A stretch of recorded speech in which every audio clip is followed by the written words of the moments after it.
शासन सतर्क झाल्याचं पाहायला मिळतंय। पुण्याच्या पिंपरीत 1057 होर्डिंग्सचं सर्वेक्षण करण्यात आलं आणि त्यातील 472 जणांना कारवाईच्या नोटिसेस बजावण्यात आलेल्या आहेत। रत्नागिरीमध्ये जर आपण पाहिलं तर जिल्हाधिकाऱ्यांनी अनधिकृत होर्डिंग्स त्वरित हटवण्याचे आदेश दिले। दुसरीकडे वर्ध्यात नगरपालिकेनं होर्डिंग धारकांना स्ट्रक्चरल स्टेबिलिटी प्रमाणपत्र सादर करण्याचे आदेश दिले। त्याचबरोबर अमरावतीमध्ये महापालिकेकडून 304 पैकी 157 अनधिकृत होर्डिंग्सवर कारवाई करण्यात आली। दरम्यान पुण्यातील अनधिकृत होर्डिंग्सवर कारवाई करण्याबाबत प्रशासन ऍक्टिव्ह झाल्याचं पाहायला मिळतंय। PMRDAनं अनधिकृत होर्डिंगवर कारवाई करण्याबाबत निविदा राबवण्यात आली, मात्र आचारसंहितेमुळे ही निविदा रखडली आहे, त्यामुळे कारवाई करण्यास अडचणी येत आहेत। 1057 होर्डिंग्सचं सर्वेक्षण करण्यात आलं होतं, त्यातील 472 जणांना कारवाईच्या नोटिसेस बजावण्यात आल्या।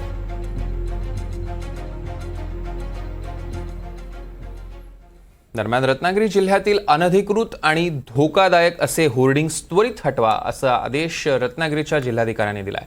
घाटकोपर मुंबई होर्डिंगच्या दुर्घटनेनंतर त्याच पार्श्वभूमीवर जिल्ह्यातील होर्डिंग आणि बॅनरबाबत जिल्हाधिकारी M. देवेंदर सिंग यांनी आढावा घेतला आणि त्यानंतर हे आदेश देण्यात आले आहेत। मुंबईतल्या घाटकोपरमधील अनधिकृत होर्डिंग दुर्घटनेनंतर रत्नागिरी जिल्हा प्रशासन देखील अलर्ट मोडवर आलेलं आहे। रत्नागिरी जिल्ह्यातील अनधिकृत तसेच धोकादायक स्थितीत असलेले सर्व होर्डिंग्स हटवण्याच्या सूचना जिल्हाधिकाऱ्यांनी दिलेल्या आहेत। जिल्हाधिकाऱ्यांनी या दुर्घटनेच्या पार्श्वभूमीवर एक आढावा देखील रत्नागिरीत घेतलेला आहे।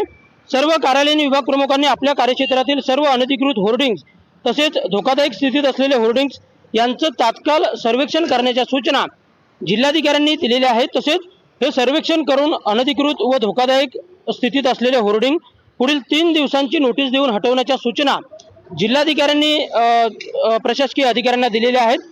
तसेच जिल्ह्यात असणाऱ्या सर्व होर्डिंग्स व बॅनर्स यांचं स्ट्रक्चरल ऑडिट पुढच्या 15 दिवसांमध्येच म्हणजे पावसाआधीच करण्याच्या सूचना जिल्हाधिकाऱ्यांनी अधिकाऱ्यांना दिलेल्या आहेत। या बैठकीत या अधिकाऱ्यांना या सूचना दिलेल्या आहेत। तसेच सर्व नगरपरिषद हद्दीतील अनधिकृत होर्डिंग्स व बॅनर उभारले जाणार नाहीत याची काळजी घेण्याच्या सूचना देखील जिल्हाधिकाऱ्यांनी या बैठकीत दिलेल्या आहेत। एकूणच जर आपण बघायला गेलं तर घाटकोपरमधल्या या दुर्घटनेनंतर जिल्हा प्रशासन अनधिकृत होर्डिंग्स असतील किंवा धोकादायक स्थितीत असलेले होर्डिंग्स असतील याबाबत अलर्ट मोडवर आलेलं पाहायला मिळत आहे आणि जिल्हाधिकाऱ्यांनी हा विषय गांभीर्याने घेऊन स्वतः जातीनिशी लक्ष यामध्ये घातलेलं आहे आणि प्रशासकीय अधिकाऱ्यांना या होर्डिंग बाबत सक्त सूचना दिलेल्या आहेत।